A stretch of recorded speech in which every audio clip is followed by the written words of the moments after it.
Союз металла и дерева, акварели и листа бумаги. Выставка посвящения поразила зрителей разнообразием материалов. Заслуженные художники Северной Осетии Сергей Цахилов и Фатима Цалагова представили свои работы в стенах научной библиотеки. Сергей Цахилов – художник, который творит чудеса с обычными на первый взгляд вещами. Сделать пегасы из оконной петли и болта не составит труда, а образ нежной любви предстает в виде двух обнявшихся ключей, устроившихся на дверной ручке. Мне нравится работа сочетанием материалов.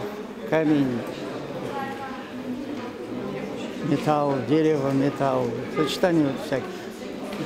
Я благодарен всем от простого зрителя до самых близких мне людей. И это посвящается им. Фатима Цалагова представила на выставке свыше 50 работ, портреты, наброски фигур и до боли знакомые каждому жителю Осетии места. Любая из ее воздушных картин передает настроение и уютную атмосферу. В училище я писала все 4 года маслом, но когда я познакомилась с этой техникой акварели, я поняла, что это совершенно уникальная техника. Владикавказ уникален у нас. Алагирский собор я часто пишу в разных состояниях. Я считаю, что у нас совершенно неисчерпаема тоже тема наших гор и наших пейзажей.